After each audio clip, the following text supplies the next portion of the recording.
Welcome to the Tag Talks podcast. Today, I'm thrilled to be joined by Dr. Tommy John. Tommy John, how you doing today? I'm doing very well. How are you? I'm awesome, man. Thank you so much for coming on here and having some fun with me, talking shop and sharing your wisdom. Yeah, dude. I hope people buckle up because we got about 3 hours in store. Man, honestly, I'd be sitting here taking notes the whole time. Do you want to just lead us off and maybe just share a bit of your story? I know a bit of it, but for everyone that's listening, talk about maybe your experiences as a high school, university athlete and how that kind of led you to what you're doing now. Yeah, so I was a multi-sport athlete my whole life. Up until I loved all sports. I wish there was no seasons for sports. Like I wanted to play tennis. I wanted to play golf. I wanted to play baseball. I wanted to play basketball. I wanted to play football. I wanted to play really everything. I loved competition. I loved learning skills. And I believe my parents allowed me to explore when I was younger and figure out who I was as an athlete. And so my senior year of high school, I specialized. I had to quit basketball for the first time in my life, and I was bummed. But I made that decision. Nobody else chose that for me. I knew that I was going to have to do a little more in the off season, a little more because I needed to have a senior year. I was going to college as a baseball player. That was my goal. I wanted to play pro baseball. That was my goal. Actually, the ultimate goal is to play in the Cape Cod Baseball League, if anybody knows what that league is. But it's the best college players in the nation. That was my goal, not really professional. But I knew if I went to Cape Cod, I knew I had a chance. But that was it. I wanted to be considered one of the best in the nation. And so I quit basketball my senior year. That year, I was the Gatorade State Player of the Year of the state of Minnesota in 1996. I got a scholarship to go play middle infield and pitch at Furman University, which is in South Carolina in the Southern Conference. What's unique about that story, and you guys listening and everybody listening, parents listening, is I chose Furman. I could have gone to bigger schools. I could have gone to more prestigious schools, but they wanted to redshirt me. They wanted me only as a middle infielder. They wanted me only as a pitcher. They wanted me only as it was limiting, and I didn't want to do that because I was 5'11", 155 pounds, 60 pounds, and I knew I wasn't a man yet, and I was going to get a lot better. So I wanted to explore my options. Furman said they would do that. So I did middle infield and pitched at Furman. And that was my heyday because I would go, we had conference weekends, 2 games on Saturday, 1 on Sunday. We had no lights, so they had to be day games. And I would start second base as a freshman on a conference weekend Saturday morning game and then start pitching the second game. So that's like summer high school ball, like American Legion, Mickey Mouse. That's like old school, and I loved it. I was dirty, like had eye black on, starting pitching the second game, and was winning. I was runner-up freshman of the year. So like my coach was just like, geez, if this guy's going to do it, I got a 2-for-1 in him. I got partial scholarship or scholarship kid doing 2 roles. That makes yourself valuable. You know what I mean? You're a multifaceted athlete. My gosh, who wouldn't want that? And I could pull it off. And then that summer, I was playing summers college ball in the Clark Griffith League in Virginia. And I was doing very well. I had thrown a no-hitter. I was also I was DHing because they found out I could hit. And these were some college players all over the place that were all coming into the team. So I was experiencing like Mississippi State, Florida, Kentucky. Like there were players from all over. And it was a good time. I was doing pretty well. Had a little bit of achiness in my shoulder, and I mentioned it to somebody. And it wasn't a big deal, and I knew it wasn't a big deal, but I made a comment to the pitching coach. And he's like, well, we got to check it out because you're a scholarship player. You're under our umbrella. You can't get injured with us. Okay, like what's the big deal? Go get it checked out. Well, they inject dye into the shoulder socket to do an MRI. That dye got infected. And so I got a deep, deep body infection, and that's life-threatening. So as I'm going through, the MRI comes back. I'm battling an infection. The MRI was clear. So there was nothing wrong with my shoulder, just tired. Just the soreness that we have from being tired, which was a bummer because now I'm going through this life-altering thing.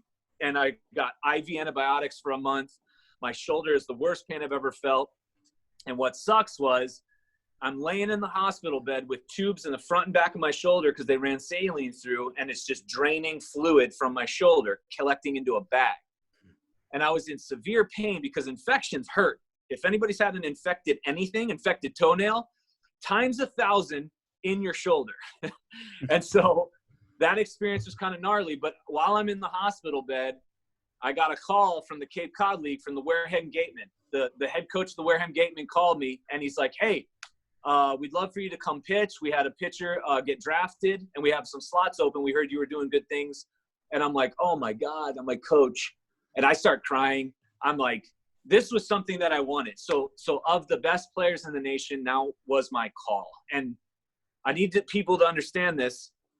I know I'm Tommy John's son, the famous pitcher who pitched 26 seasons in the big leagues, but also came back from that surgery, and they named the Tommy John surgery after him. But I was 5'11", throwing 86 miles an hour, right-handed, 155 pounds, getting invited to the best league in the nation. Don't forget to be good. Like, if you guys have goals, yes, you can have a good vertical jump. Yes, you can have a good 40. Yes, you can have a good 5-10-5 shuttle. Yes, you can throw the ball, whatever amount of speed or hit the ball far. You still got to be a badass. Oh, yeah. You have to be good. And that's what I think is being missed in youth and high school and collegiate is we're forgetting to be good. We have a lot of these traits where our data is impeccable, but we don't know how to play. And nobody wants you to compete because you're not good. You know what I mean? And so I think that's gotten lost. So anyway, I was good. And I figured out how to be good. That was the thing. So I had a lot of help, but I was also not prototype the guy. So anyway, come back from that infection, come back to pitch, 18 innings my sophomore year. I'm like, I'm coming back stronger. This is better. This is an opportunity to get better because every time we get injured, there's a hurdle. It's a time for you to level up. You always have to look at it as a time to get better. Or a hurdle. It's a time to level up your ability to adapt to your environment, period. It doesn't matter what it is, emotional, physical, or chemical, it doesn't matter. And then my shoulder just went to hell. And the infection ate away my shoulder so badly, I had to get a second surgery to kind of bring in some stability because the tissue was just changed. The infection ate tissue away. So it wasn't really a neglect. I wasn't doing something wrong. I wasn't overused. I was dialed in. I was dialed in, and I was on mark, and I was achieving goals, and I was busting my ass. So anyway, I had to go to a second surgery. Well, this one took a little longer. It was experimental. So I ended up DHing my junior year of college, and I was an all-conference DH, led the team in home runs. So it's one of those things like you make the best of whatever you got. I wasn't able to pitch. I was rehabbing my shoulder. All right, I'm going to hit and just be a badass hitting. Fine. Like I'm going to but I'm still going to work on this. Or, coach, what do you want me to do? Play first? I'll play first my senior year. Done. Whatever gets you in the lineup and gets you playing time. Like, do it. Adapt. That's our body's job, is to adapt to the environment. Fine. Instead of this, I'm a PO. I'm an outfield only. Yeah. I'm only a tailback. I'm only a like, what? Be athlete. Like human, athlete, competitor. Done. Like, that's the thing always through life, right? So I graduate from Furman with a bachelor's and master's. I stayed a fifth year to get a master's in health and exercise science. So I kind of have an idea what's going to happen after baseball, but I'm not quite sure. So I better get my education done. So I pitched 2 years of professional baseball, independent ball. So again, I was a professional athlete at a point in my life. So I was the best player in the state of Minnesota. Went to a scholarship, Division I program, played middle infield, pitched, had an adversity, setback, and injury, know what that feels like, know what it's like to achieve something. I got degrees. Now I'm a professional as a pitcher, and I was just going to ride this out. I was going to try to get as good as I could. And I'll never forget the morning I woke up and baseball wasn't fun anymore. I remember the day. I was living with my sister because you don't make any money as a professional athlete right away. You need to understand that. You figure out how to adapt. I'm going to say something illegal now, but we were in pro ball. Okay, I'm not supporting this, but this is just survival. So 2 stories. In pro baseball, your check it's less than $1,000, maybe $1,800 on the higher end per month before taxes. So you're not making anything. You're working like 10 to 12 hours a day. It's less than minimum wage in baseball, that is. So you have a roommate in your hotel room. You know what time the continental breakfast is over. You know you were out the night before because you went out. You had to go to restaurants at like midnight. You flip a quarter. one of your roommates goes and gets the hotel spread, the continental breakfast, and brings all the food back to the room. Everybody goes to sleep, back to sleep. You wake up at like 1:30 or 2, and you eat the continental breakfast food that somebody brought for free, because everything, you got to go free. Your per diem per day is like $15, if that. And then another story, full grown ass men. There was 11 of us. We were going to a movie in South Dakota, and this was in the Northern League. We played Winnipeg, by the way. Winnipeg was one of the teams in the Northern League. So in Manitoba, man, it was beautiful. But that 5.0 Labatt's Blue, that stuff. And Loonies and Toonies, I had like $40 in my pocket, so I was like weighed down. I would have sunk if I was dropped in a river. Yeah. But so one person buys a ticket to go to the movie, goes to the back door, and lets 10 grown-ass men in the back door. Okay? These are professional athletes now. Some were like 36 with wives who played for the Yankees. I'm like, wait, you're with me? And he's like, yeah, we get nothing. Like, I don't know. It's like a $7.50 ticket. So you just figure out ways to adapt is what I'm saying. And I'm not condoning crime, but you figure out what you're going to do. Anyway, but I'll never forget the day baseball was done. It wasn't fun anymore. And then I was hired by this place called Synergy Fitness and Sports in Illinois. And it was sports performance training. It was rehab. It was personal training. And then I was also doing baseball lessons at the time. So I was a skill guy. Okay. So I was the get a better swing, get a better fielding technique, throw the ball, pitch the ball better guy. I did over 11,000 lessons in that time period. And I had rehabbed in cases with 86-year-old with osteoporosis, MS, all the way down to 9-year-olds with developmental disorders, to all the Chicago Bears. My brother-in-law played for the Chicago Bears for 16 years. Charles Tillman was a longtime client. Like, you name the Bears in the 2000s, we had them as a facility. It was John Vladi and I. So we saw the spectrum: Parkinson's disease, paraplegics, elite athletes, budding athletes coming up. Okay. Mm-hmm. So I've been exposed to the gamut of everything on the performance paradigm. Like, everybody is is performing in life. I've seen it all. The only thing I maybe don't have access to is infants, babies. There's another. So I refer out like pediatrics. Those people are another breed. They know their stuff. So anyway, there was a time where I was doing my baseball lessons, and I was starting to see these kids come into my cage with degenerative disorders in their joints and limbs that we would normally see in 40, 50, 60, 70-year-old clients. And I was seeing that, and I'm like, okay, you don't need a baseball lesson at $100 an hour. What you need is like a meal and like a game of tag. You know what I mean?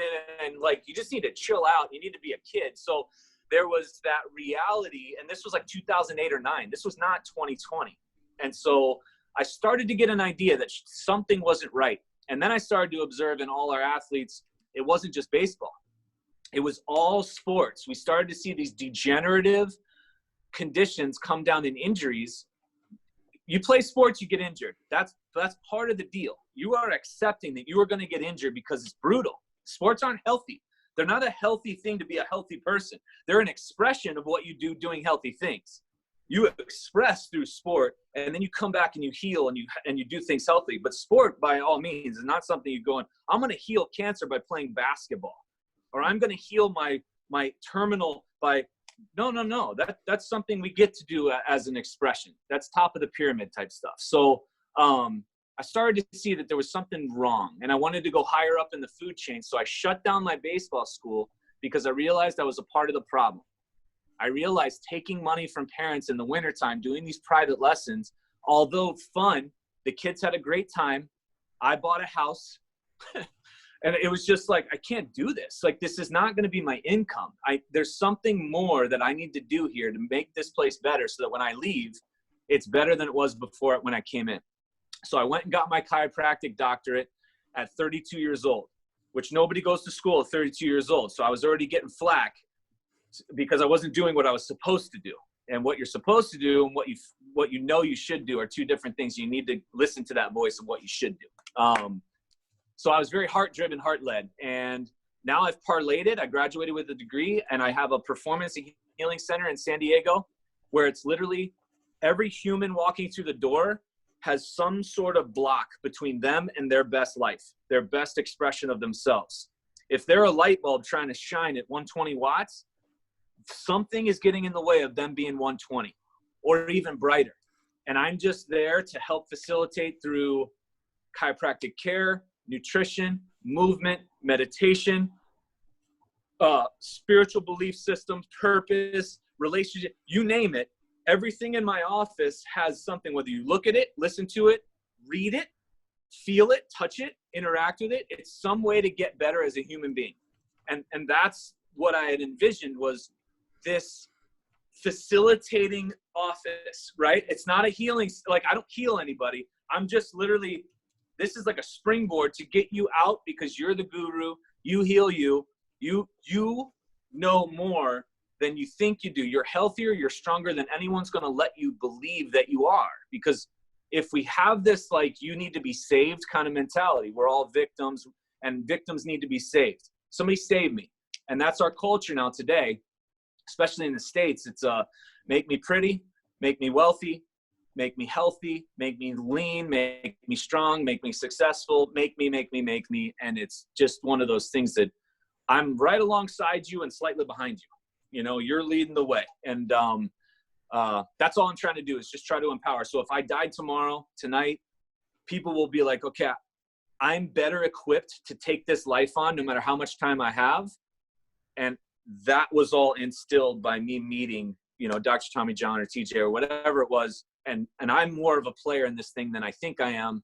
All right, let's go and let's see what I can do with this life. So that's the nutshell, the short of my story. No, honestly, Dr. Tommy, that is that's amazing, and like I loved hearing your story, and I really hope that people that are listening to it will be able to pull out some real quick lessons. So before we move on, I made a ton of notes while you're talking about that, because I heard a ton of cool stuff, and I just want to kind of extract some of those lessons before we move on. Of course. Like, not a popular decision, but you didn't specialize until your last year of high school. That's such an issue that we're seeing today. And I was so guilty of this when I was in high school. The second I started playing football, I was like, screw everything else. That's not training. That's not football. That's all I'm doing. That's who I am. And about third year of university, I got woke. I was woke, and I looked back and I was like, man, I messed that up. So bad. And, you know, I take those lessons on to what I do now, and I try and advise people otherwise. But that was one thing that really stood out to me. Another thing was, and maybe it's, you know, being connected with your purpose or knowing your why, because that's popular to say. But when you were going through that recruiting process, all these schools were interested in you. Like you said, Gatorade Player of the Year in the state of Minnesota, all this stuff. Right. Yet you said, hey, recruiter, hey, coach, I'm not going to let you put me in a box. I'm going to think about what's my purpose, what's my why, and I'm going to find a school that checks my boxes. And I think that's amazing, because like that recruiting process, like I've been through it too, maybe not on the scale that you were, but, you know, it's really, really easy to get caught up in what they want and what the recruiter in the program that's trying to bring you in wants. And I think that's something I preach to my athletes that I get the privilege of working with. But it was so cool to hear that you were just, you know, so clear on what you wanted out of that experience for yourself. And on the surface, maybe Furman wasn't a top caliber school like some of the other ones, but it checked the boxes for you. And that came from you knowing exactly what you wanted out of that. And I think, like I said, that's so important for people to kind of hear and listen.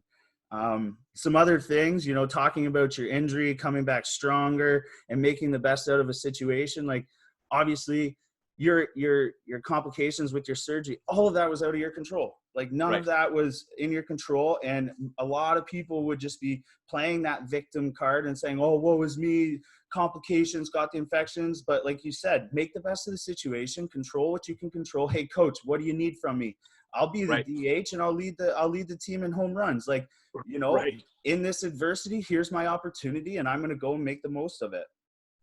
And so these are some of the things that just popped off when you're talking about this. And it's really cool to see, you know, how that being that kind of like purpose-led individual is kind of transcended throughout your life. Like when you're talking about going back to school at 32, you're like, it's not conventional. People are telling you not to do it, but I'm connected with a higher purpose with what I want to do. And Right. so I don't care. I don't care. I'm going to check my boxes because this is my life and I'm kind of in control of that. And so those are just some things that really popped off. And then I guess maybe one of the biggest things is like you're playing pro ball. You've got, you're doing all this hilarious stuff with your boys and you're getting closer to maybe achieving that pinnacle of excellence within your sport. And then it's not fun anymore. See ya.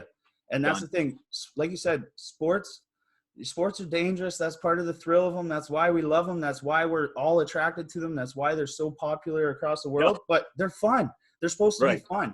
And the second that wasn't fun for you, you moved on. So I didn't want to get too off track there, but you laid down so much gold there that I just wanted to mine it all out real quick before we kind of move on and talk about, what does your practice look like? How are you helping athletes? And maybe what are some of the things that any athletes that are listening to this today can take what some of the things that you might be able to talk about and act on them today. Start tonight, things that are going to help with their performance and reducing injuries. Sure. And I'm kind of leading it towards maybe some of your ISO stuff, which is some of the stuff that I've been incorporating into my own training and been experimenting with my athletes with great results. So if you could expand on that, I would love to hear what you have to share.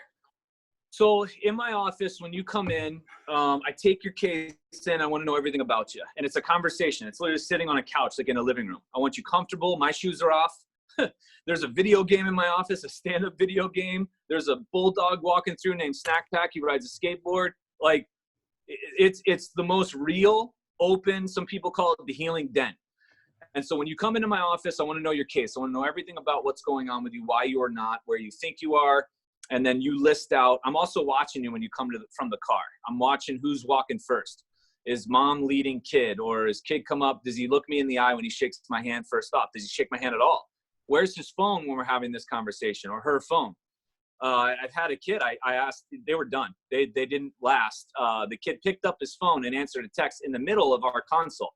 And it was just, okay, this place isn't for you. Like, I'm sorry, you're just not ready for it right now. I was one of them just, and you could tell, not far off from where dad was. Dad wasn't even paying attention. He was reading a newspaper as I'm talking about the health of his kid, So it first happens with just the deep conversation about a lot of what's going on. I want to know in your words. After that, we run through a neurological exam. We'll go into the nervous system. I want to see posture-wise where you're set, analyze your spine on the table. I want to see nervous system-wise. Think of it as like the main power to the house. Before we go into the separate rooms, the meditation room, the spiritual room, the breath room, the nutrition room, the movement room, the recovery room, the sleep room, the sunshine room, relationship room, the main power of the house has to be turned on. So our brains are an antenna. We have to have that be clear, because the body in all 14 senses is going to tell the brain the status of the environment. Hey, are we cool? Is it hot? Is there a snake? Is there somebody I need to compete with? Is it, do I need to digest something? But the brain is an antenna to make these changes. The spine has to be clear and open. Done. So that's what I'm looking for. It has nothing to do with pain or what a disease is or what you've been labeled with. You're diagnosed. Nope. It's just connecting brain, body to brain. Done. You can heal better at this point. That's step number one. After that, I analyze their ability to move. So I do some of the trial tests. I do the exact trial test from the book, and we'll talk about that, and modified. And then sometimes based on like who that person is, what they got going on, their level, how they did on that test, I might tweak them and be able to go off, because I'm a very intuitive practitioner. I don't know how to systematize anything, because I don't know, the human can't be systematized, right? Like, we're so quantum. Every day we're a different shape. We're a different being, and we're a flowing river. If you look at a river, each time you look at it, it's totally different than the time you did before, because the water molecules you once saw are now way down and there's a whole new set. So you got to look at a human being that way. And so in real time. So I try to analyze their strength, endurance. Basically, if you think of it as a pyramid, their ability to move, their ability to hold position. I want to see how strong, how they can endure a position. And when they get threatened, when their system gets scared, I want to watch what it does. I want to see how the brain tries to survive that environment, because some of the stuff will be subconscious. Some of this stuff, they'll start licking their lips or flaring their neck or locking their hands out or looking around or laughing. They'll have like a nervous system expression that might be laughing, and it's not funny, but that's something that'll show up. You know what I mean? So I'm just getting a bunch of breadcrumbs in that person. I'm following their breadcrumbs, following their case, making notes as I go. And then based off of that, it doesn't even matter on their intake, because I'll see their history of injuries in their ability to move. You know what I mean? So it's like, if you put somebody in just a standing leg raise, you've seen this with Jake and me. I mean, we just like, we should own being able to stand on one leg. I'm sorry. Like, we're bipeds. We shift weight. We got to own one leg. And Sally Blythe, there was a neuromotor maturity test, stand on one leg. She does it for learning disabilities. Like, the kids that can't stand on one leg also happen to have learning disability. Like, motorly, there's brain connections. Like, there's a deep, deep connection. It's science. You can't like disprove this stuff. So that's getting on another track, but like, just their ability to stand on one leg. You know what I mean? Their ability to do that. Okay, I got an idea of where we're going to go with this. Now I kind of have a sense of what plan you need for you. And again, plans are in pencil because I have no idea. You know what I mean? Reps and sets, no clue. All I know is that life is going to demand your training and your preparation in anything has to exceed your performance. Has to. That's why we did 200 math questions for a 20-question test. But nowhere, anywhere in this nation or the world now do we prepare for sport greater than what the game's going to ask of ourselves. It's always this watered-down methods. Everything's less. Protect. Do less. Less. No. Recovery is less. I get it. But the reality of it is, shoot, a baby tried to take 30,000 attempts to take 3 successful steps. That's a pretty decent rep scheme. Yeah. 30,000. Do you know what I mean? So you look at it, and that's a baby.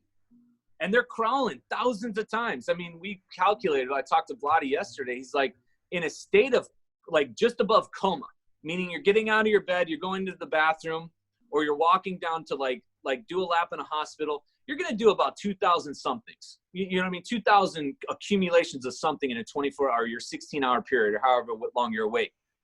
Well, your training should exceed that. Yeah. So if we're not exceeding, 6,000 somethings, that's a person just above a coma.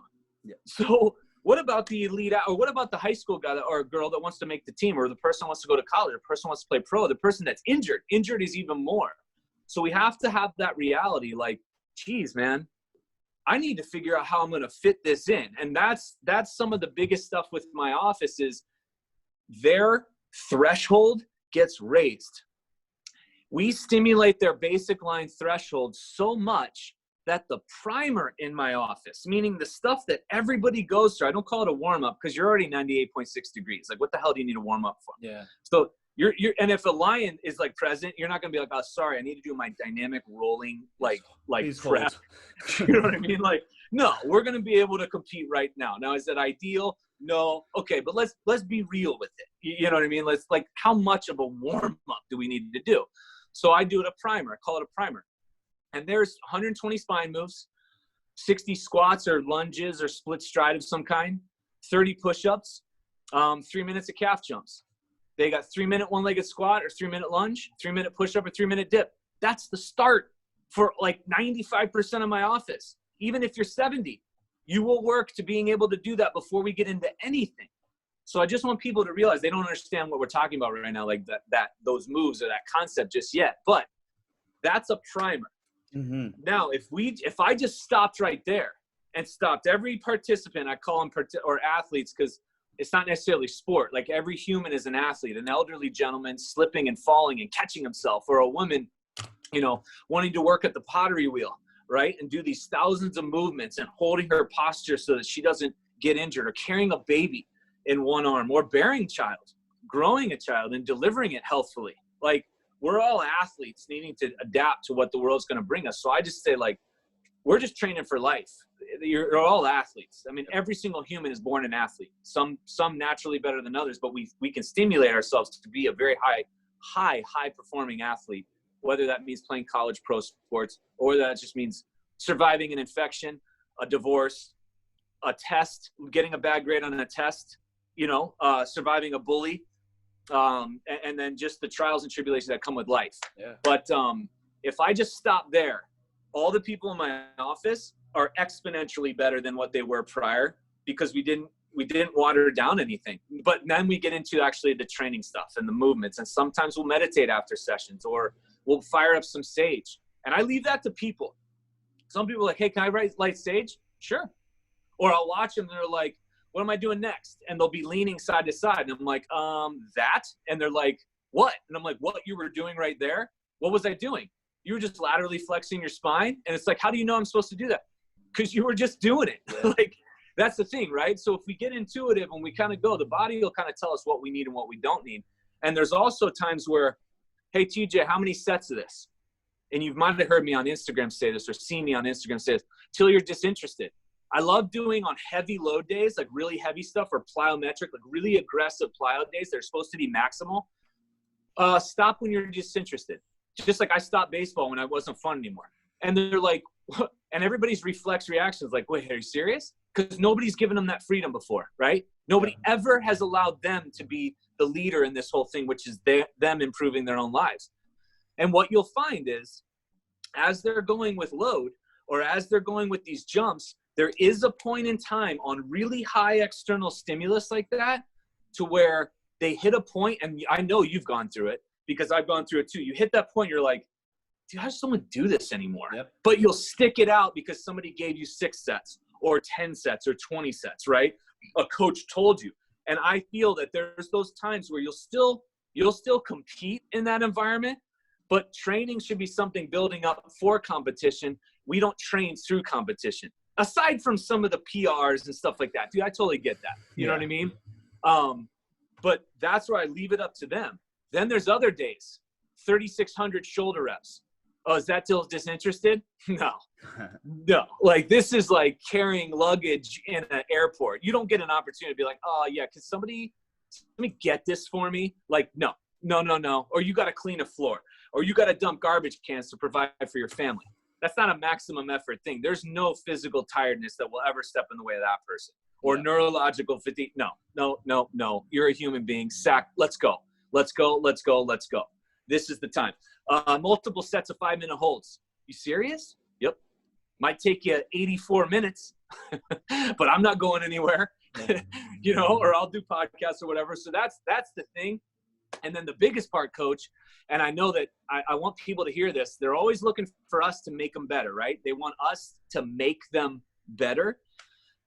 And the reality of it is they're not with us long enough. In 168 hours of the week, sleeping should be at least 56 to 60, I hope, right? So if just over 100 hours a week, they're with you maybe on an aggressive plan. If you're doing 4 or 5 day plans, maybe hour and a half. So it's like maybe 10 hours with you, maybe on the high end of it, on the low end, 4, whatever. So that's like almost 100 hours on their own. Well, who are they with? Mom, dad, grandma, grandpa, aunt, uncle, themselves, their home life. So guess what? Here's your home plan, because there's no plan that has you and I being the magnet, like the biggest effector in their life. There's no way. And if they're coming to us that much, there's too much. We're abusing that unless we are their dad, or we are their mother, or we are their guardian per se. But then here's your stuff to do at home. And if you aren't doing stuff at home, you are missing the boat. It'd be like going to school 2 days a week and trying to graduate in 12 years. It's not going to happen. So we need stuff to happen. Plus, there's morning, there's night, there's pre-court. Let's say you're a tennis player or a baseball player. There's stuff to do pre you going on the field or the court, stuff to do post, like 20, 30 minutes. And then at night, 20, 30 minutes, morning, 20, 30 minutes, holds, whatever. And then you have your plan. That's a good 4 or 5 sessions a day. Times 7, that's 28 to 35 sessions. For everybody's load of playing baseball 7 days a week or playing tennis 7 days a week, or that's pretty accurate. You need about a 3-4 times training and preparation per your skill or your sport. And if you're injured, you need even more. So that's where we try to fit it in. And then it's like, where does the nutrition fit? I don't know. I let the person kind of let their cravings take. Like all of a sudden they're like, dude, I'm like craving more eggs, or I'm craving lettuce. Is that weird? Absolutely not. Like, have at it. Go with it. Do not question it. just find it from a good source and make it homemade. Like whatever. If it's a salad, you're making homemade dressing. You're making it from scratch. If it's chocolate cake, make it from scratch. You know, donuts, make them from scratch. Watch how many you eat. You'll eat like 2. You won't be able to do it. But we go to Costco, we can bang that whole box out, you know, Chips Ahoy, the whole thing. So that's a day in the life of my office. That's literally it. Doesn't matter whether you're 10-year-old or 93 years old. Everyone's in here working together, doing the same stuff, just trying to prepare for life. Yeah, no, and that's amazing, right? And then that's like that human first, athlete second approach, right? Like you said, there's just a baseline of things that the human body should be able to do and that we are more than capable of doing. And I think a lot of the times, you know, maybe not us, but us as a profession are selling people short, and we're saying, oh, you know, injury reduction, so you need to do less and save yourself for the big game. And like we both know, like when the loads and the forces exceed tissue tolerance, that's when injuries happen. So, you know, it's a wise decision to probably try and build that capacity up outside of competition so that you have the ability to, or the resilience to withstand all of that. And I think the biggest thing that I love about what you said, or I guess the two things, is how intuitive your approach is, but then also how you are putting the ownership onto the athlete. Hey, I am the facilitator. I'm gonna, I have a body of knowledge in this area, and I can guide you in the right direction, but I can't do the work. I can't hold your hand. Like you said, I have very minimal, on the grand scheme of things, I have very minimal time with you per week. So at absolute best, I'm a facilitator, and you need to, know your purpose and take ownership of this process and put in the work yourself. Because if you're relying on me, well, let me tell you, you're not going to get the best results, because I'm a small fraction of your week and of your life. And, you know, I enjoy those times. I love working with my athletes and everything, but I understand I am a small piece of that puzzle, and they need to take that they need to take whole ownership of that process and dive on in if they want to see the results.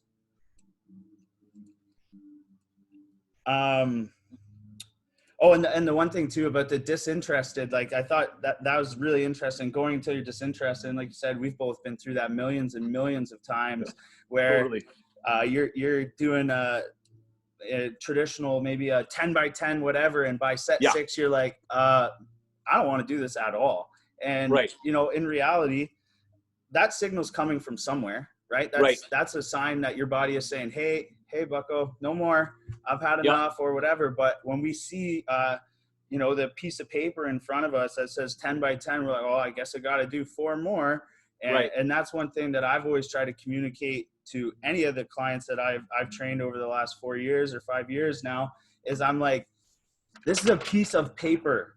Okay. This isn't law. This isn't law. This is a piece of paper.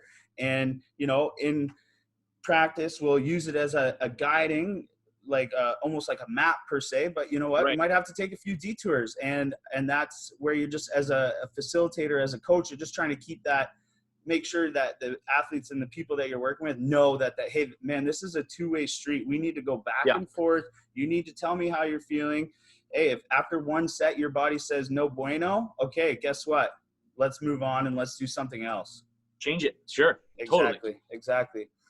So, you know, like you're saying, the disinterested is normally what we go by, but sometimes you just say, sorry, you just got to do it. And I've gone through that following some of your stuff with those long duration ISOs. Guess what? My body within 12 seconds says I'm disinterested in those lunge holds or the dead hang holds or anything. My body wants to give up pretty quick, but that's where you have to come into that gut check. So what are maybe I know when you talked on the online sports performance seminar that I saw you present at with Varsity House, you talked about there's kind of like your 4 key movements. You discussed like an AM and a PM routine, and some associated kind of benchmarks that people should be striving for. Could you kind of unpack that idea a little bit, and then, you know, go into whatever depth you feel appropriate to do it justice? Oh yeah. So, the reason I do morning and night, like obviously, ideally you'd want more, but we have time in the morning and we have time at night. Everybody does, because you can set up when you wake up, assuming you're not waking up to a fire and you have to flee your home. But like when you wake up, okay, you can give yourself 17 minutes. And at night, everybody has to come to their home to go to bed or like eat dinner or shut down. But in the middle of the day, we have no idea what's about to happen. So to give somebody some stuff midday, they're like, dude, I know, but then something happened. I got pulled into a meeting. I had to do errands, a flat tire, whatever. You know, child had to go to this, that, the other, somebody got sick. Okay. So morning and night, there's no excuses. What I've seen in over a dozen years doing this, when we give them these 4 moves, the ones that do it, their programs are better. Their ability to recover in between are better. They can handle more. They're just, they're able to adapt more completely. Like, and all we're doing are 5 minutes, like sometimes 3 minutes on people, but I'll say 5 because we have people wanting to achieve. So that's your max, right? Like, and so when we give them these 5, the ones that do it, you can tell they're just a different mover. They're a different competitor to themselves. They're different tolerator. Like their threshold's higher, as I said. And now my threshold's so high, like I can tell when it dips down because like traffic doesn't aggravate me to where I'm banging my forehead on a steering wheel. Do you know what I mean? But like you sit and it's like, oh, traffic. All right, I'm going to look left. I'm going to look at the sunset. Or I'm going to flip on a podcast and get better today. Or I'm going to do glute squeezes. And how many shit I'm doing in traffic, that's going to take me 38 minutes to get home, where it's normally 13. Dude, I can rack out like 8,000 glute squeezes. Boom, bonus. I'm going to be in this traffic anyway. You know what I mean? But like your threshold changes. And these kids or athletes or competitors or whoever it is, their threshold rises where they're not phased anymore. They're just like, and those people that throw those 4 in, it helps that. Because if your intention, being the key driver behind it, is based on your purpose, and that's because some people are like, oh, I would be disinterested right away if you gave me that option. Not if your purpose, if you had some purpose. If you were just going along and you didn't give a crap, then what are you even here for? I don't want you. You know what I mean? Like, so go somewhere else. Like, that's the thing. Like, you're here for a reason. You're exchanging value for a reason. Okay, so at least you showed up, at least that minimum. But morning, lunge, hold, 5 minutes total each leg barefoot. And again, what's the proper lunge? I have no idea. It's interpreted way different, man. And there is no right or wrong. Just how you start is how you should relatively finish. That's all you want to try to do. Like how you started is just as close to how you finish. Done. And then push up in the morning. Not a bad one. Opens up the chest, primes the shoulder, posturally challenging. It's a good one. So lunge opens up the hips, push up, boom. Nighttime. These are 5 minutes too. If you have a glute ham device, glute ham, man, that like do it. Or back extension. Both are great. 5 minutes. If not, you could do a bridge of some kind, like a back bridge. Even like a gymnast bridge is badass. Or like that Tibetan right move where you're sitting on your butt and you put your hands behind you and you like tabletop yourself, you know, like you look like a table. That's a good one. Just some sort of posterior work. If not, if you're in a pinch and you can't, do a one-legged, like a Bulgarian split squat. Hook it on a chair or a bench, 5 minutes there. And then scap, just hanging from a bar. And those 4 will help provide for almost all moves you're going to accomplish in your program, my program, life's programs. Like you kind of can't go wrong with those right there. And I've tested those, man, where I've done 6 months of only that, 6 months of only cross crawl Superman, 6 months of, because I'm just like, let me just see. And if you just stimulate the body in some capacity based on your intention, everything improves. Everything. Like there's not the magic plan. It's literally just stimulus in a way that you can recover from. Whatever you can stimulate to the point of you can recover better than you did the day before, we should go up. And all this is, as long as you know how to do the move and you're aware, you should be able to carry over. The crossover is that's athlete. It's huge. But what we got now are so many specialists, right? I have people who have believed in the Americanized version of yoga, 5 days a week. They're even instructors. Or Pilates, not what Joseph Pilates had in mind, because Joseph Pilates was a savage. But what we've done to his thing. By the way, the reformer, his idea was put springs and pulleys and ropes on hospital beds so that sick people could do exercise in hospitals. We then make the reformer and turn it into a class. And it's like, wait, you're doing sick hospital bed training. So the idea was fantastic. Could you imagine hospitals with like pulleys? It'd be amazing. We'd probably be a little bit of a healthier society.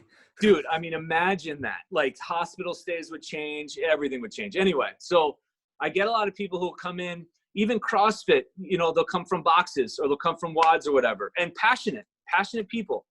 They'll come in typically having an injury, which is fine. We all get injured, including me, right? Including you. We're not talking invincibility. But then I'll go through and I'll run them through some of the basic tests. So I'll run them through some of this stuff, and they can't represent it. And I'm like, even if it was just years of observation, I'm like, God, if that is as effective as they're claiming in training, quote unquote, preparing the body to absorb force, create force, like move, you should have some expression no matter what's given to you. You should be able to rise up to a challenge of some kind, even if it was just, hey, gauntlet's been laid, you're a human, you got challenged, let's go. Yep. Like, you should be able to represent something. They can't represent any of it on any level. But the people that prepare themselves in this capacity with these principles, when they go with girlfriends or boyfriends or spouses, or they're just going AWOL and they're just going to try something new, and they go to the WODs, or they go to a yoga class, or they go to a Pilates class, or they go to some boot camp, they dominate those things. And they're like, and everyone else is struggling. It's like, what have you been doing? And they're like, I don't know. Like, I've just been holding positions, or I've been doing these 1,000 movement schemes. And it's just like the crossover to your ability to just move in an athletic sense is so huge when you train like a human to an athlete to a specialist, you know? But right now we go specialist to athlete, maybe human. I don't know. I don't have time for probably that. Probably not. You know, no, I'm probably not going to do that, because you wouldn't want to come back, because being a human first is like gnarly. It's some crazy stuff. So those four, and then some minimums. Here's some minimums. If you get my book, The Tryout Tests, I have 9 tryout tests in there. Standing on one leg, shoulder raise off the ground, push-ups, pull-ups, prone plank, gymnast bridge, cross crawl Superman. I don't know how many that is. Oh, broad jump, and that may be it. But there's minimums. Some of them were already established according to certain organizations, right? Some of them were already established. Others, it's just my taking in information, and the minimum, the people who are able to achieve this minimum don't get injured, or they just don't stay injured long. Like, so that's where I kind of came up with it. And it's across all ages and stuff like that. I modified it for like 9 to 10, 11 to 12, and then 13 plus. But just as an idea, okay? Standing straight leg raise, you're standing up, leg out in front of you as high as you can go without changing your posture, knee locked out, toe pulled up, okay? 13 plus year olds should be able to do this minimum 3 minutes. A minimum of 3 minutes is my office standard. If you've got goals that you want to like achieve high level sports, 5. You have to get 5. And so what that does is it dials in the flexion side of one side of the hip to the extension side, because the hip does opposites at the same time, right? And then it all dials in through what? The foot, ankle, calf. So it syncs up that triad together, and you do both sides. So what you'll notice is like people are like, wait, 3 minutes minimum? Dude, yeah, I know. And those are minimums, like human minimum, not elite athlete minimum, okay? I love lunge holds. I love being able to do like 2.5. If you're high level athlete like you want to be, 3 is minimum. 3 without moving. Like, you should be able to tolerate the lunge position for 3. Push up, 2 minutes, 2.5 minimum. This is, again, 13 plus year olds. Yep. Dead hang off a bar, 90 seconds, 2 minutes minimum. Now I've got so many people getting into the 3-minute club, and some dude did 4 minutes the other day. And my buddy, chiropractor, did 5:28 the other day, hanging from a bar. That's 5:28, like That's gnarly. insane. And he filmed it. I mean, it was just like, and I have a whole podcast on why you should hang from a bar, and it has nothing to do with physical. It's like all mental, emotional stuff. But there's people that battling divorces and some really toxic stuff will hang. Like, the hang just ends up getting your body in a position to be able to kind of process emotionally and mentally. Because the only compensation during the hang is breath. Yep. You can't shift. So your breath is the only thing. So you learn to focus on breath. And we know when we get panicked, the first thing to change is breath, right? So if you can stare in the face of that and affect breath, dude, you just subconsciously on a conscious level just handled stuff you're dealing with that you didn't even know you're dealing with. So those 4, those minimums in the book, you'll see, I honestly watered down some of it in the book because even my writer, I hired a writer to do it. He's just like, TJ, is this you? And I'm like, yeah, you're right. So I kind of, without selling out, there's some of that. But like even something as simple as a gymnast bridge, you know what I'm talking about? Like where you land your back in your gymnast bridge. Our cages, our youth cages, youth, high school, pro, dude, even pro. Their cages are so stuck in flexion, and their heads pitched forward that when they go and do a gymnast bridge, they have to undo that. They have to like reverse their cage to extension, and their shoulders are dependent on that. So I have that as a pass fail in my office. Dude, there are more fails, like 95 percentile failing. Just can't represent a gymnast bridge. You can't do somersaults. Can't do cartwheels. Do you know what I mean? They don't even know how to do a somersault. And one mom was just like, whoa, what are you doing? I was like, I just wanted to stimulate your son vestibular. Like I want his eyes and his balance to get that stimulus rolling. No, his neck. And I was like, okay. So I didn't fight it, but I was like, his neck, it's a somersault and he's 10. Yeah. Oh my gosh. Okay. This is a reality. So here we are, right? Okay. Here's another thing. Quick story. I was speaking to a group of baseball parents, 60 to 80 in total in the group with the kids and the moms and dads and everyone. And I said, okay, kids were getting bored and I was getting long-winded, as you can imagine. So I pulled them all down. I'm like, all right, everyone in attendance. There was like 11 to 13-year-olds in attendance. 21 of them standing in a line, shoes off. I'm going to show you guys something. Showed the parents.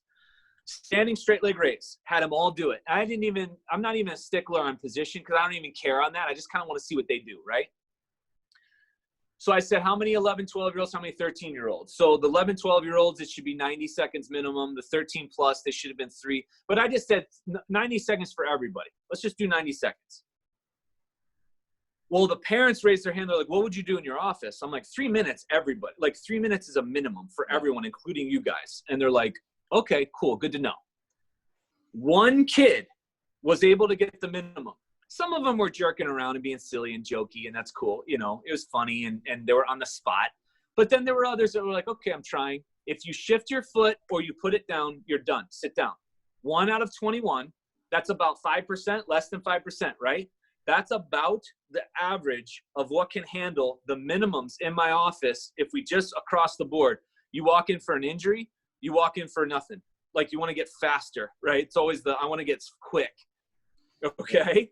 Why aren't you doing speed drills? Your son or daughter can't do minimums in almost all these tests. If there's not an injury, there's an injury coming. And some people are like, why am I injured? I'm like, well, you can't achieve these minimums of this basic function test. So, you know, if you aren't injured, I'd be like, have you been injured? and most of them are like, no. And I'm like, okay, nothing to be freaked out about, but these are red flags. These are like gross red flags. And that's where I want to say, like, my vision with this whole book and my vision moving forward was, dude, could you imagine if we had a physical competency test to try out for teams? Oh, man. Now, we wouldn't be able to field teams initially, right? No, we would have, like, nobody would be able to participate. So my buddy Vladimir chimed me in on something. In 2001, he worked in an ER in Texas. In order to get an interview to get the job in a hospital, you had to do a physical standards test. One of the physical competencies was a back extension, not a glute hand, but a back extension. So pivot right at the pelvis, right? Yep. Hold above parallel, 3 minutes. So this was everybody coming into work because they needed strong backs, because if they were going to lift an incapacitated patient from the ground, they needed to be physically capable, right? Yeah. Well, Vladdy was all pumped because he's just like, dude, this is awesome. This is like what I do for training. He was all excited. And there were some other ones. They got rid of the tests in the short coming years after that. Any idea why? Because none of the smart people were getting hired. Nobody could get hired, right? And so that was the thing. They're like, we can't staff a hospital because the state of being after 2000 in the States and now worldwide is so low. Yeah. We had to change the standards, as we're seeing everywhere.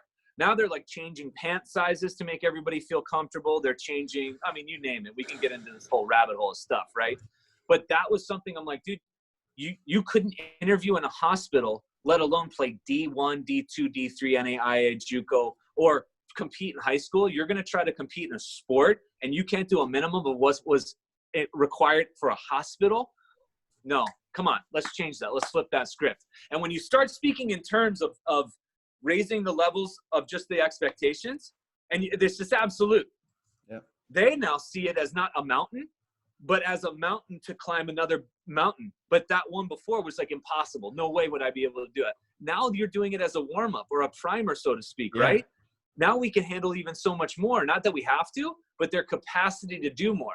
Now you have, instead of load management, right, or pitch counts, you have people that can handle whatever you want. You want me to play second base and then pitch and no pitch count, and then you want me to go practice the next day? Or you want me to practice, 1,000 layups right-handed, 1,000 layups left-handed, 100 three-pointers or whatever? Yep. But instead, we change the loads, change the environment, change the path to prepare that for the person, not prepare the person for the path. And so that has to change. No, 100%. And it's like, man, like that hospital you're describing in Texas, like they were onto something, man. They had set a standard, and instead of us, like I'll use the word, like we're getting a little soft, because instead of believing in the power and the capabilities of people and humans, we're refusing to challenge them, and we're just like saying, how can we just make this a little bit more accommodating for you? Right.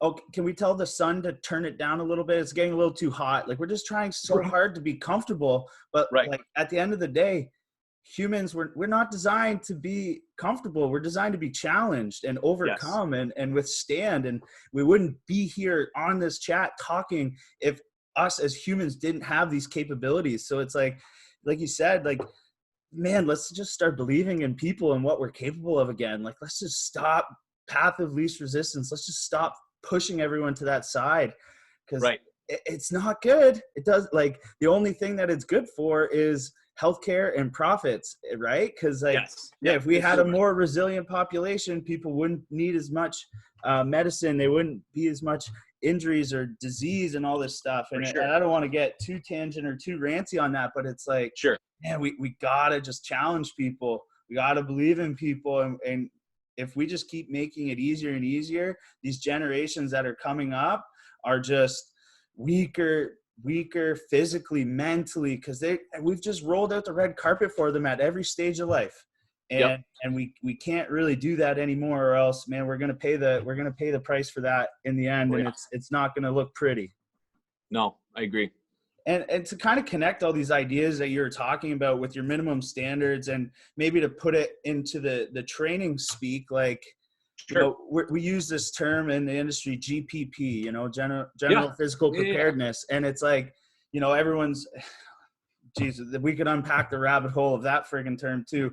But it's like, all you're describing in its like most simplest sense is human GPP. This isn't for any specific sport or athletes only, or this. You're not segmenting this population a million different ways like so many people in the world want to. You're just saying, like, here is human standards. This is what human preparation looks like, and you got to be able to check these boxes if you want to be healthy and have success. And listen, I'm not standing up here on a pedestal saying that, man, I would have failed a lot of these tests when I was playing. Like, I didn't have the exposure to these types of thoughts. I had exposure to some coaches, and in myself and my own research, it was like more weight doesn't matter. Like that was all that matters, because we're trying to quantify things, but maybe we're using the wrong scale. And so don't worry. I like, for anyone that's listening, I'm not preaching. Some people know my injury history near the end of my career, and I'm sure if I could have checked a lot of these boxes, I would have been a bit better off. I try to tell people, because I hold myself to a level as well, and that's what keeps me sharp, and that's where I'm I'm jumping in on programs with certain athletes or whatever somebody's doing. They're like, and they'll ask, like, what do you do? And I'm like, the exact same stuff you guys do. Because what do we have in common? Like, we're going to need to do flexion, extension, abduction, adduction, rotation, bracing, stand up, lay down, roll. Only you guys are going to do it. You're going to play golf with your workers. You're going to try to play lacrosse. I'm just going to walk the beach, but I'm going to try to hold myself. And maybe I dip out and hold myself at a lower, like, okay, I don't need necessarily this stimulus threshold to be, because my life has changed a little bit, but I still want to be high enough to handle an infection or some sort of a relationship deal or some family things. So that's going to be pretty insane. All right, that's my move. But they'll every single time, if you're going to leave my office feeling very bad. And they're like, what do you mean? I'm like, because you're never going to win. Like, you don't win training. Like you're just never going to do it. If you're not struggling, you're not improving. And so if we only did what we're good at, or if you did the first test, or people out there are going to take these tests, you have to prepare that you're probably not going to do well. And that's a good thing, because you found leaks. You found leaks in the pipes behind the wall before it turned to mold. Exactly. Like, oh my gosh, show me, please show me something that I can improve on. And there's people that'll leave here and they're like, God, because they've been fluffed. They've achieved something. They only do what they can handle and all this stuff. And I'm like, no, guys, girls, men, women, when you leave here, you are going to have to start to handle, check the ego aside, because that whole like pride thing, no, don't worry about it. But then when you set that aside, you just go into it and you're like, okay, how can I make myself humble today? Yeah. How can I, you know what I mean? Like, how can I put myself on the side and be like, wow, I'm not really as what I think I am, or I'm not, okay, this is kind of cool. And this is something very simple. And I'm right here with somebody else. I'm not alone in this whole thing. Great. And then if we do, once we level up, now what? We have to change it again. And we have to level up even more. And we got to alter it. That's why I'm not as competitive outside of myself as much, unless something's standing in front of my face and I have to face it. I do firewalks on the daily. Like, I challenge myself, but within myself. Like, it's me competing with me and life. That's all. I don't, somebody's like, hey, TJ, let's go head to head on this. I'm like, nah, I don't. Like, it's not going to do anything for me. I was a competitor for a good outside myself, but now I'm preparing myself for myself. But there'll literally be like times where I don't put myself in environments to get injured often. Like, I'm not in a high impact. I'm not throwing or competing outside myself in a skill or doing stuff. I still golf. I still hike. I'll walk 20 miles on the beach, sand only. Like, that's a firewalk, 20 freaking miles of sand. Like, oh my gosh. And sometimes I rip stuff. I tear things. Holy crap. Do I freak out? No. I'm like, okay, this sucks, but wow, I found a leak. Okay. I'm going to let it chill for 2 days. I'm going to tell everybody about it, because I like them seeing like that you and I are vulnerable, right? Yeah. And I'm right there with them. Geez, I haven't felt this in my shoulder, or my anterior tip on my left ankle, like shot to hell, mid-stride, beach walk. I'm like, huh. And it's like, oh, you couldn't handle? It was 40 miles in 2 days. So that volume I couldn't handle, apparently. So I could either change my environment or prepare to handle that environment. I don't want to change beach walks. I don't want to change out there. And this whole, like, you're getting older, got to change it. That's nonsense. That doesn't make any bit of sense whatsoever. Stop that. Yeah. So now I go in and I start evaluating myself. I start simplifying things, and I found holes. I found loops. I'm like, holy crap. And now the only thing that I needed to be patient with was time, because just like everybody else, I wanted it fixed in 2 weeks. It was pain-free in 2 weeks, but that thing wasn't done in 2 weeks. It was like a month to 3 months minimum. Mm-hmm. And in that month, I tested it back out. No, it's there. I'm able to, but not yet. Drug-free, no passive treatments, no anything. And in like a month and a half, 2 months, back higher than I was before. What an opportunity. Yeah. I just had an opportunity to level up. And sometimes they're not as easy as that. But if we welcome these things you and I are talking about as like codes, almost like, okay, it's been laid out. There's a riddle. for you to figure out. Yep. And every day is different. And this is the opportunity. And you don't have to, but if you want to, what a great opportunity, because nature's way of strengthening is through the struggle. And that's it. And anytime you encounter a flu or a virus or a difficult relationship, instead of looking at it as, man, I have the worst luck. Man, how does this keep happening to me? How about, man, what is this getting me ready for? Yeah. Dude, how can I go to this and level up and go back to the next thing? Man, okay. Because somebody said this to me. They're like, you ever in video games, and we've all played video games, when you're not on the path you're supposed to be on, there's no enemies. Yeah. When you're going the wrong way and you're like, where is everything?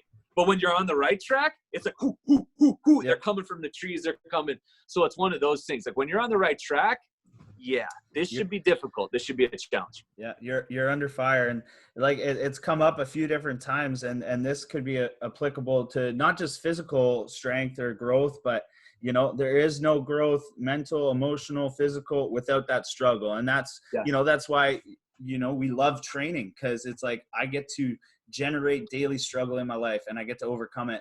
And maybe we're sickos, but that's the best part, man. Like I love going in there and finding a challenge and being like, all right, what's in it for me today? And you know what the payout is? You know what I'm really addicted to? Because people ask me, they're like, you really love training. I'm like, actually, I don't. But you want to know what I'm addicted to? Like I get high, literally high life, the life experience. If you took away my ability to live and limited me in some capacity, I couldn't walk, I couldn't breathe, I couldn't smell, I couldn't taste food, I couldn't see a sunset, I couldn't experience peace on a trail, or I couldn't experience dancing or relationships or, exchanging a hug or an embrace, or I would lose my shit. I would not want to be here.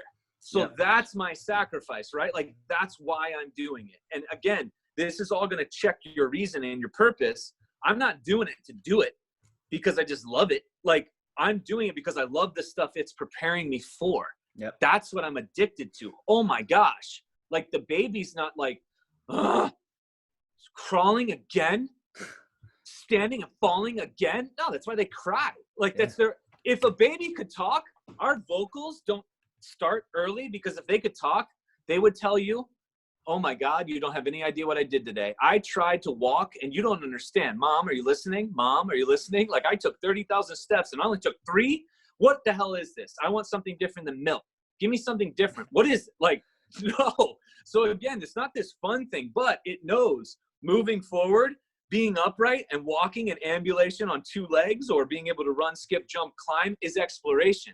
It's getting outside. The creative side of us is what heals us. And I took that from Dr. Kelly Brogan. She's a holistic psychiatrist. She's a fascinating woman. And she goes, it's the artistic that's healing, because the artist doesn't know confines. The artist doesn't know the limits. The artist sees stuff as possibility. God, I just got goosebumps, because that's like so powerful. I'm like, she's absolutely right. If we go into performance parameters or healing parameters, or we believe a label, we believe a state of being, you're locked in. But if the artist is inside you and everyone's like, oh, I can't play instruments or draw. No, but everybody has a creative side. Sometimes we're creative with investments, or sometimes we're creative with food, or sometimes we're creative with decorating a room, right? Or being able to create a spreadsheet on a workout. Like, dude, that blows my mind how you guys can sometimes bring stuff together. Dude, that's like a tapestry. Oh, yeah. So we look at that. The creative side of us is the no limit side. That is the side that we need to facilitate and allow to kind of lead this charge to, there's no limits. What's my limits today? And I pulled it out the other day, a while ago. I had 2 dates, fruit, the date fruit, right? Dried dates, cup of coffee. And it was like a pristine San Diego day. And I'm out walking the coast. It was on like a Saturday or Sunday. And I normally would walk, I don't know, maybe on a day like that, like 7 to 15 miles, somewhere in there, just exploring. It's just gorgeous and like whatever. I'm like, you know what? I'm going to walk a marathon. And I was talking to Vladi on the phone. He's like, what are you doing? I'm like, I'm going to walk a marathon. He's like, why? I'm like, I don't know. I just want to see if I could do it. Why not? He's like, all right. So I literally just like walked. I mean, why not? I'm fueled by a cup of coffee and 2 dates. and then food from the night before from dinner, right? Still in me. Yeah. I get 13.1 miles. I get to Oceanside Harbor, turn around, 13.1 miles back. The only thing that hurt were the soles of my feet were raw, like the skin of my feet. I was not barefoot. I had flat-soled shoes on, and my hips were tight. Like, that was it. But I got back to my apartment. It took 7 hours to walk a marathon straight. I got back into my apartment, ate a meal, and I was like, you know what? Like, what a cool thing. And then, like, why'd you do that? Just to show myself I could. You know what I mean? Like, I don't know. That's a pretty nice state of being. Why? Because everything is, like, built upon our ability to walk. Like, our ability to run and cut and throw is like a stride. You know what I mean? And if we can't handle that, and I really respect walking. It took a year and a half for us to learn. Must be something pretty important. So I don't know. Let's honor it, right? And that was one of those days. Not saying that heals you or whatever, but what I just did is I just broke through another ceiling, maybe a limitation I placed on myself as whatever. I'm just a human who's self-critical, and I'm surrounded by options of limit, news, media, ads, other people with not this mindset of abundance and everything else. And it's like, how easy is it to get you to doubt? I'm like, wow, that came quick. You know what I mean? Like, Jesus, I need to do something. When's the last time you believed in yourself greater than Tom Brady? 2 minutes to go, down like 6. You know what I mean? Like, we all kind of know. We're staring at the edge of our seat, sitting on the edge of our seat, looking at the TV. When have you looked at yourself that way? And that's one of those things I try. That was just a challenge. I firewalk all the time. That was one of those firewalks. But some interesting stuff on that creative side. Yeah. And then, like, you know, we'll take that example, for instance. Like, you're just generating your own daily struggle, your own, you know, proverbial mountain that you're trying to climb. And the beauty of that is that's so scalable. It's, you know, my mom, she's not in the greatest shape, whatever. She's got some health complications. Maybe her walk a marathon is actually just walk 2 kilometers. Okay. Done. Well, she generates that daily struggle. She overcomes it. And then with that, over time comes progression, resiliency, and then she can achieve more. And for you, you know, that's just one way that you generate that struggle in your life. And, you know, sometimes other people are using different things, but like you said, it's just constantly challenging your body and just putting yourself in different scenarios where you can say, like, can I do this? Can I step up to the plate and deliver right now? I don't know. And when you have that foundation of health and humanness, you can do that stuff without thinking. Right. And it's without even thinking. Yeah, exactly. And that's amazing. And honestly, like, people sleep on walking, but having a dog, like I have a dog, he's he's almost 3 years old this fall.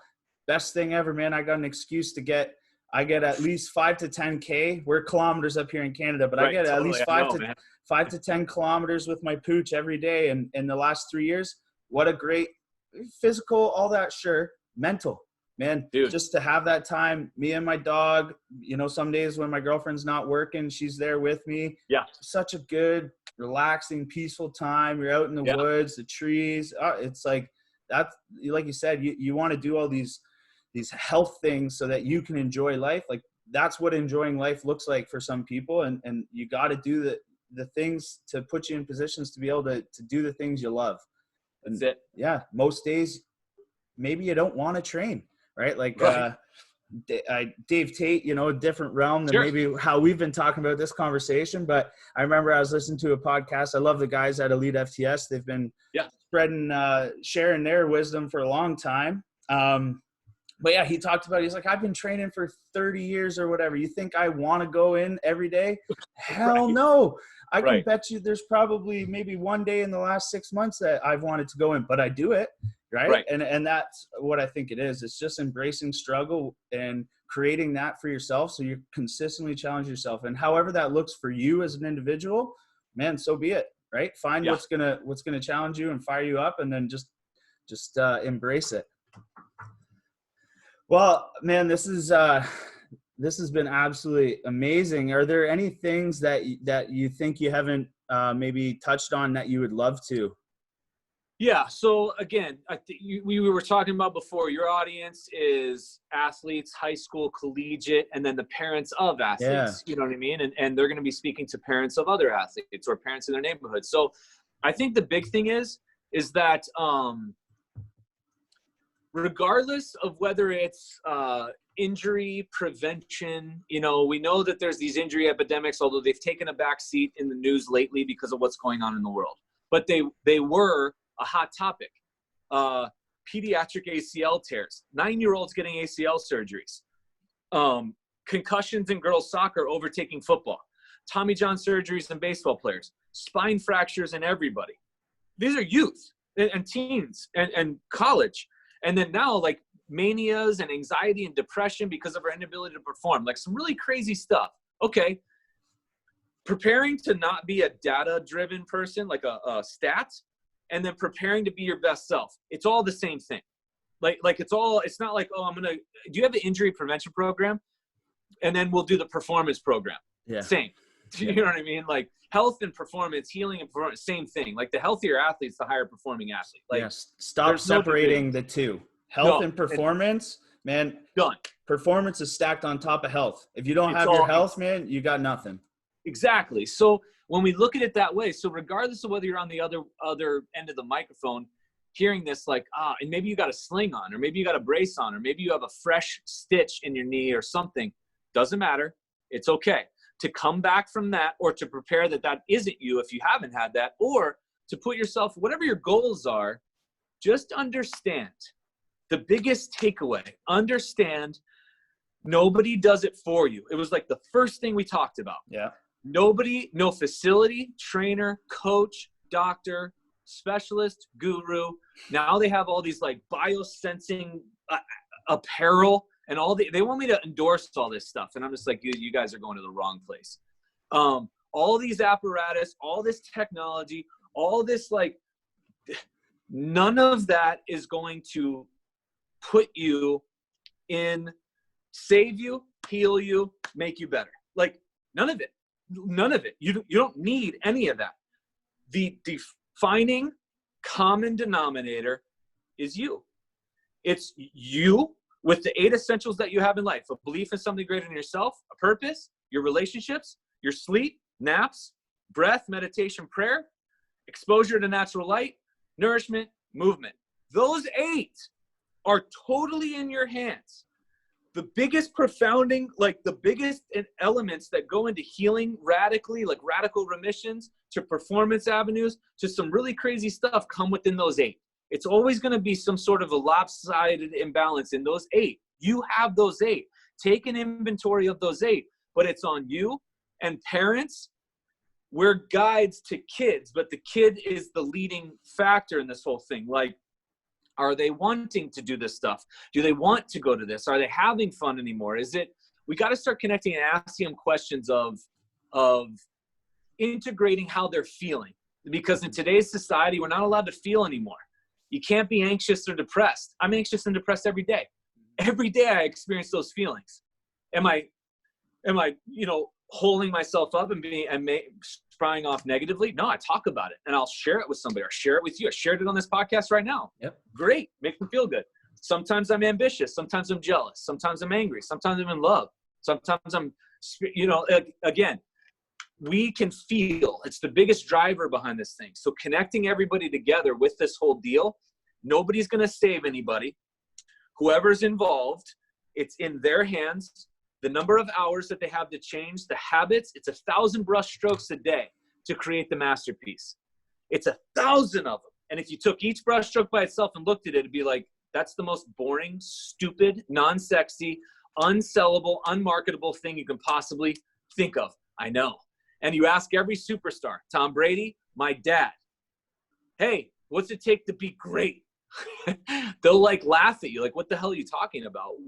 Where do I start? Like, That's the moment you wake up, the things you're doing. The second you listen to things, you see things, you talk to people, what you're consuming, what you're eating, what you're reading, what you're hearing. And then moving on through all those 8. Like, those 8 are what we all have in common.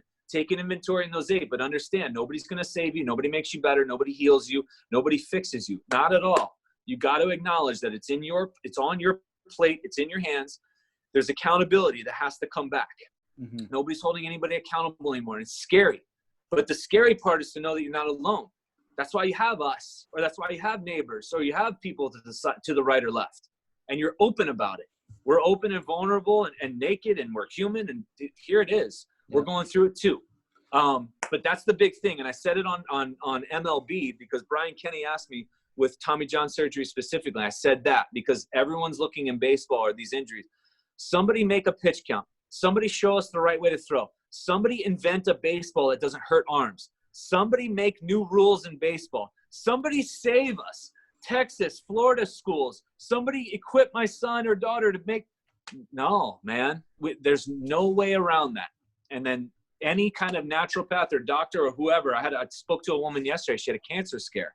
And her team of specialists that she worked with, they all were like involved with how you doing? How are you feeling? You're the one that's guiding this whole thing, not we're going to fix you. We're going to heal you. I'm going to take that out of your back.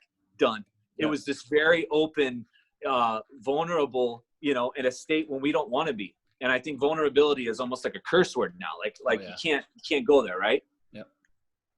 But I think that's the biggest take home. Yeah. Yeah, no. And exactly like you said, you got to take that inventory and you hit the nail on the head right there with that vulnerability piece. It's like, you got to take inventory of yourself, but honestly, right? Like have that vulnerability to actually look at where are the chinks in my armor and embrace that, because man, if you can identify where those chinks are, that provides you the opportunity to fix them and address them. But if you're unwilling and you're letting your ego get in the way and you're not willing to be vulnerable, even with yourself, to do that sort of self-audit, guess what? You're the one that's going to have to pay the piper when injury or whatever else happens. So honestly, I love everything that you're saying. I'm sitting here nodding away with a lot of what you're saying, and it's been amazing.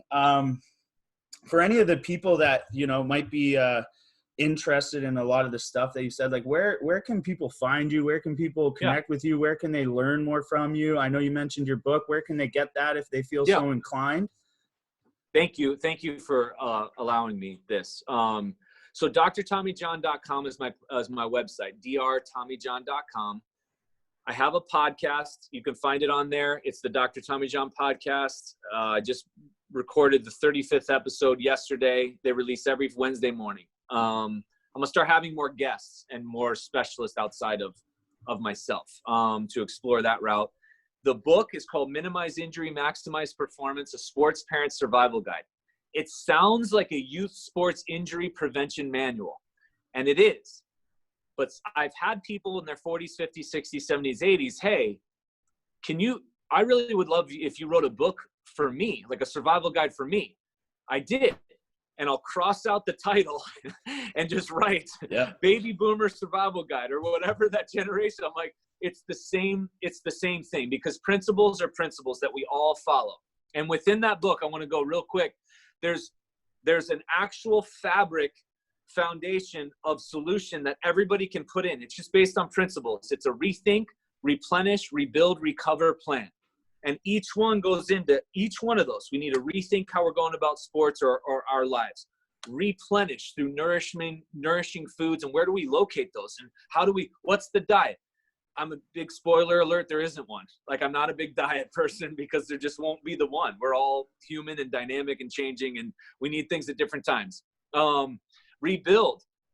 These tryout tests, programs, beginner, intermediate, advanced, performance warm-ups. Nobody's made it through the intermediate programs. Like, one kid kind of said he did, but he could have downplayed the weight load or the intention. And it's okay, but the programs are insane, but they're based on those 9 tryout tests, and they allow you to explore. So you're the 60-year-old dad with a 13-year-old son or daughter. Both of the programs are for you. That's what's so cool, is that you guys have in common. You have belly buttons. I hope. Yeah, I hope so. And then recover, because the biggest component is we can only do what we can recover from. Touching upon NSAIDs and ice, and what do we do, and what are some inflammation, and is inflammation good, bad? What are some things we can do after practice, post? It covers it all. But again, it's not a system. It's just a set of principles. If you think of like a skeleton, and you're going to go ahead and put the meat on the skeleton and make it into whatever you want. And that could be at any state of being. I've had people reach out and be like, oh man, great. I'm a 52-year-old single man. And I heard you on ESPN, and I got the book because it just made sense. I don't have kids. I've applied it. My knees feel better. I'm able to, it was just like, exactly. That's what I wanted, is that it's for everyone. Yeah. Because again, to have healthy children, we have to have a healthy household. Yep. Like mom, dad, grandma, grandpa, aunt, uncle, whoever, like everyone has to go and be in this together, including you and coaches, me, all of us involved. We're all a part of this whole fabric. So that's the book. You can get it at don'tcutmykid.com or my website. And then all my social media outlets, Dr. Tommy John on Instagram, Dr. Tommy John page on Facebook, YouTube channel. I'm going to start uploading more training videos. With, again, the whole thing, I'm giving you the information so that you can take this and make it what you want. Please feel free to reach out. Reach out to me with questions. I will get back to you. If I don't, reach out again and just follow up, because that's the biggest thing is I don't want you in my office. No offense. I don't want to exchange fees and do all this stuff. No, I want you to take it and put it for what you are, and then share with me your story on how you healed yourself, how you put yourself in a position to perform at a better life, how you realized that you had a better life for you and that one was actually waiting, because it's so rare that people are allowing that possibility, that potential. Wait, my life could be better. Everyone said I was going to have to manage this, or because of my condition or my age or my level of ability naturally. No. The greatest thing that we all have in common is our ability to adapt. And there is no capacity to that. There is no limit to the human ability to adapt or adaptation. It's infinite. That's why records will continue to be broken. Every ailment will be healed naturally. You can't confine it. We don't even know what's coming up and what's the limit to our evolution and our adaptation. Like, I don't know, man. It's going to be pretty crazy. But from what we've come through to where we are now, pretty awesome. And I'm just humble to be a part of that. And then hopefully give that to you guys so that you guys can be the gurus of yourselves, because you heal you. Yeah. And like I said, I can personally attest that if you do reach out to Dr. TJ here, he will respond. That's how this all happened. It could be super easy for people to say, oh, like big name doctor from the States, I'm intimidated. But the same thing, I like firsthand experience here. I could have went through all those same feelings, but I said, hey, I heard this guy talk. His message was something that really resonated with me. I'm gonna take a shot. I'm gonna reach out.